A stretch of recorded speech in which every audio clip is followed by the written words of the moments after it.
Halo pejuang-pejuang kulit, ketemu lagi dengan Omin di sini. Setelah video sebelumnya, Omin ngebahas beberapa perbedaan, kelebihan, kelemahan, dan bahaya masing-masing sunscreen. Kali ini Omin coba kupas beberapa produk sunscreen, tepatnya 10 ya, dilihat dari kandungan aktif yang ada di dalamnya. Nah, indikator yang digunakan Omin itu apa ya? Yang pertama nih, apakah zat aktif itu, ingat ya, zat aktif yang Omin bahas di video kali ini, apakah zat aktifnya bersifat karsinogenik? Nah, Omin kan udah bahas tuh, karsinogenik itu kayak gimana ya. Karsinogenik itu adalah zat yang memicu timbulnya kanker di dalam tubuh kita. Kalau misalnya zat aktif ini memiliki sifat karsinogenik, maka langsung jebret, langsung tidak approve oleh Omin, alias tidak lolos. Kenapa begitu? Begini ya, semua zat aktif bukan zat aktif aja, semua zat yang ada di muka bumi ini punya potensi mengganggu tubuh manusia, termasuk makanan kita, termasuk skincare yang kalian gunakan atau make up yang kalian gunakan, bahkan air minum aja bisa jadi racun kalau kebanyakan. Oleh sebab itu, apakah zat ini bahaya atau tidak itu tergantung dengan jumlah zatnya dan sifat zatnya. Ya, kalau misalnya masih di ambang batas, di bawah ambang batas pasti aman. Lalu dengan sifatnya, apakah sifatnya itu mengganggu tubuh kitanya, yaitu bersifat racun, mengganggu perkembangan sel, atau mengganggu hormonal, atau bahkan ya karsinogenik ya. Nah, tapi khusus untuk yang memiliki sifat karsinogenik, Omin tidak akan ambil toleransi. Kenapa? Karena serendah apapun yang potensinya karsinogenik, dia akan tetap punya potensi menjadi pemicu timbulnya kanker di dalam tubuh kita. Ingat ya, serendah apapun, begitu ada kesempatan dia memicu timbulnya kanker, maka kanker itu akan muncul dan akan sangat sulit sekali kalau disembuhkan. Tapi beda dengan sifat-sifat yang lain. Contohnya, kalau sifatnya racun, mengganggu perkembangan sel, atau bahkan mengganggu hormonal, selama masih di bawah ambang batas, maka organ tubuh kita akan mampu kompensasi. Bahkan ketika melebihi ambang batas pun, selama organ tubuh kita masih sehat, begitu zatnya itu dihentikan, maka tubuh kita akan bisa untuk kembali sehat ya. Nah, oleh sebab itu, setelah membaca banyak banget ke perpustakaan, ini Omin kumpulin nih zat-zat aktif apa aja yang ada di sunscreen ini, termasuk yang apakah bersifat karsinogenik dan mengganggu hormon ya. Ya, jadi setelah semua penelitian Omin baca, semua zat-zat aktif yang ada di sunscreen itu Omin kumpulin, dirangkumlah sama Omin, yang Omin bagi menjadi 2 klasifikasi, yaitu yang sifatnya karsinogenik dan yang kedua adalah ganggu hormonal. Pembahasan tabel ini udah Omin bahas di video sebelumnya, jadi kalau kalian yang belum nonton, kalian tonton dulu video sebelumnya supaya lebih memahami lagi tentang hal ini ya. Tapi bagi yang sudah nonton, oke, kita lanjut. Jadi Omin nggak asal nulis ya ini. Omin bikin ini oxybenzone karsinogenik, ini afobenjon ganggu hormon. Enggak, ini Omin nggak asal nulis ya. Omin menulis ini itu adalah hasil rangkuman yang Omin dapat setelah Omin membaca penelitian-penelitian. Nih contoh ya. Tuh, ini contoh penelitian yang dilakukan oleh Dinaldo JC. Judulnya tuh evaluasi bahan aktif sunscreen yang isinya oxybenzone ya. Data ini menunjukkan bahwa oxybenzone dapat menyebabkan gangguan DNA mutagenik itu jadi mutasi ya, dan menyebabkan karsinogen. Nah, ini lalu ya contoh penelitian yang selanjutnya ya, tuh dampak afobenjon dan octinoxate. Intinya sih hasil penelitian mengatakan bahwa ini mengganggu hormonal ya, itu ya tuh hormonal. Penelitiannya intinya gitulah, panjang kalau disebutin isinya semua itu Omin aja panjang-panjang tuh pusing, apalagi kalian ya. Nah, lalu yang selanjutnya ini tuh ya, titanium dioxide saat ini diklasifikasikan oleh International Agency of Research on Cancer atau IARC, yaitu ya IARC gitu ya, sebagai grup B2B karsinogen. Ya, jadi ini bukan Omin yang ngomong ya. Ini kalau kalian yang ke Omin yang ngomong tuh salah ya, ini bukan Omin yang ngomong ini. Oh iya, omong-omong tentang video selanjutnya Omin akan skip dulu tentang pembahasan sunscreen supaya nggak bosen ya. Jadi kalian pejuang kulit nggak bosen nih. Udah kalau 2 video pindah dulu ya. Untuk selanjutnya Omin akan bahas mengenai zat pemutih kulit mana yang paling bagus, yang wajib kalian lihat di komposisi ya kalau kalian mau beli produk skincare buat kulit kalian ya. Ini sebelum mulut Omin makin berbusa, Makin banyak ngomong, makin berbusa, nanti kalian lihatnya juga kesel sama Omin. Mending Omin langsung aja bedah 10 zat aktif sunscreen yang 10 zat aktif. Kok zat aktif? 10 sunscreen. 10 zat aktif yang ada di zat aktif yang ada di 10 sunscreen yang paling laku di pasaran ya. Bedah zat aktif yang ada di 10 produk sunscreen yang paling laku di pasaran ya. Oke, jadi yang pertama, ajarin Hydra Sote Sunscreen Gel. Nah, kandungan aktifnya adalah etil heksil metoksinamate atau octinoxate atau octylmetoksinamate. Ya, jadi panggilannya banyak ya. Kalian nanti kalau baca etil heksil metoksinamate atau octinoxate atau octylmetoksinamate. Nah, ini sifatnya ganggu hormon ya. Yang kedua, butyl methoxydibenzoyl atau avobenjon juga ganggu hormon. Yang ketiga, octocrylene. Ini sifatnya lebih bahaya lagi, karsinogenik dan ganggu hormon. Kesimpulannya, not approved. Oke, yang kedua adalah Calf Triple Protection Sunscreen Moisturizer yang 30 ml ya.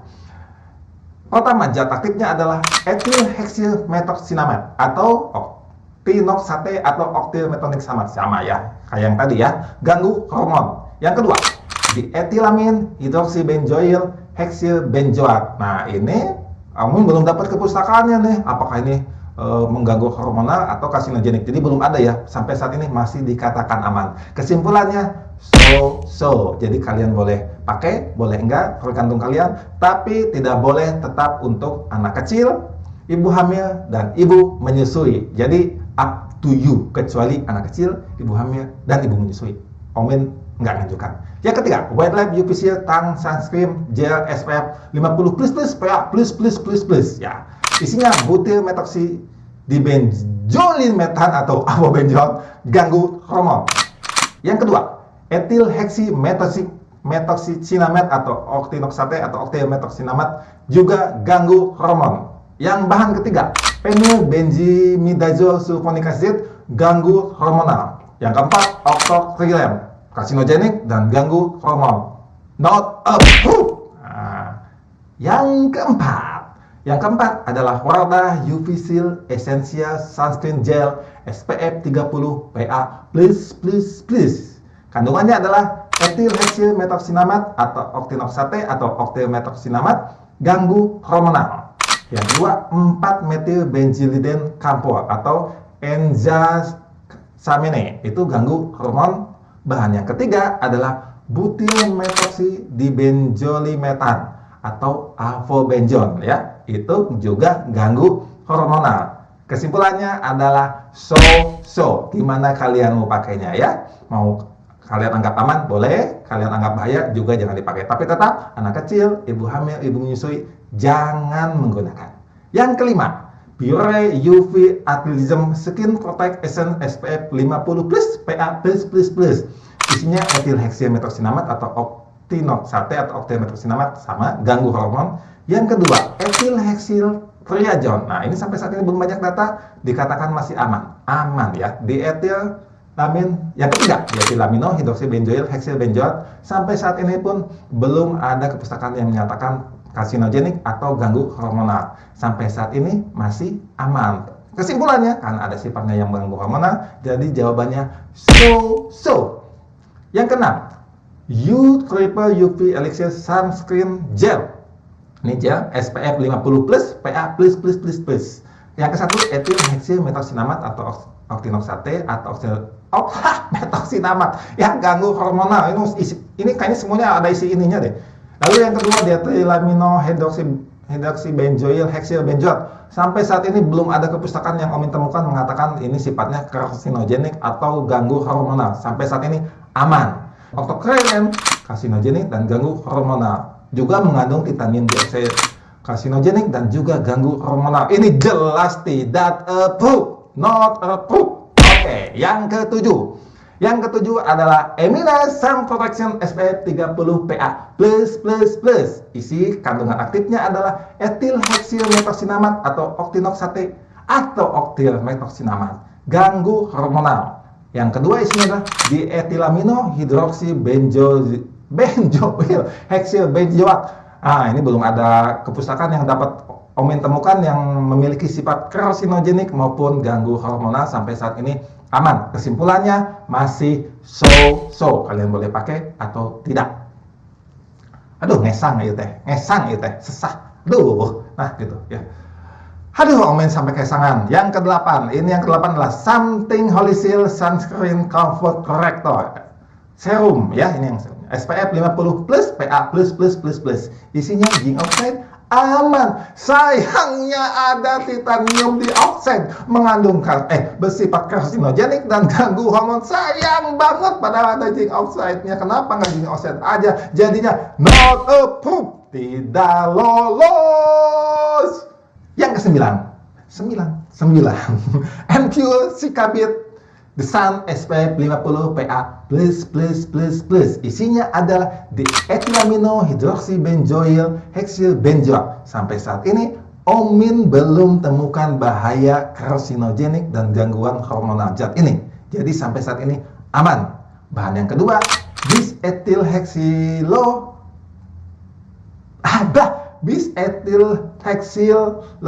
phenyl atau nama lainnya bemotriginol. Masih aman, belum ada kepustakaan menyatakan bahaya ya. Yang bahan ketiga, etil heksiltriazon, juga masih katanya aman. Bahan yang keempat, isoamil P metoksisinamat atau amiloxate, juga masih aman. Dan bahan yang selanjutnya adalah polisilikon 15. Sampai saat ini pun Omin belum temukan bahaya karsinogenik atau mengganggu hormonal. Akhirnya ada satu. Oke, yang ke-10, RH Perfect Seal Helios Daily Sunscreen SPF 50 PA++. Isinya octocrylene. Aduh, langsung octocrylene ya, ini karsinogenik dan mengganggu hormonal. Yang kedua, oktilsalisilat atau oktisalate, aman. Yang ketiga, metilen bisbenzotriazol tetra metil butilpenol atau tinisolv M atau bisoprolol, ini sampai saat ini masih dikatakan aman, tidak karsinogenik, tidak mengganggu hormonal. Yang selanjutnya, penylbenzimidazole sulfonic acid atau ensulijol, sayangnya mengganggu hormonal. Yang keempat adalah selanjutnya 4-metilbenzylidine campol, ini mengganggu hormon. Lalu juga mengandung butil metoxidibenzilmetan atau avobenzone, mengganggu hormonal. Jawabannya jelas not approved. Gila ya, gila. Dari 10 cuma satu yang lolos buat Omin. Cuma satu chemical sunscreen yang lolos buat Omin. Dan pemenangnya adalah Cika. Aduh, itu pun disetujui atau approve, tetap tidak Omin sarankan untuk ibu hamil dan menyusui. Ya. Tapi kalau buat anak-anak masih boleh ya. Tapi buat ibu hamil dan menyusui, Omin tetap tidak sarankan ya. Oke, jadi itu adalah 10 produk sunscreen yang coba Omin bedah kandungan aktifnya. Zat selain kandungan aktif, Omin tidak bahas dulu. Seperti tadi sudah dibahas ya, terlalu panjang. Jadi ini Omin hanya khusus membahas zat aktifnya aja. Bagi kalian yang memiliki kepustakaan atau landasan ilmiah yang berbeda dengan Omin, boleh, nggak apa-apa. Yang namanya ilmu itu landasan ilmiahnya bisa beda-beda, pendapat bisa beda-beda. Yang penting kalian masing-masing memiliki landasan ilmiah yang bisa dipertanggungjawabkan. Oke? Sekian video kali ini, mudah-mudahan ada manfaatnya buat kalian yang lagi memilih chemical sunscreen yang kalian anggap cocok buat kulit kalian, atau yang kalian pingin cari yang paling aman, paling menyehatkan. Bukan paling menyehatkan ya, pokoknya paling aman dan paling tidak membahayakan buat tubuh kalian. Oke? Ciao!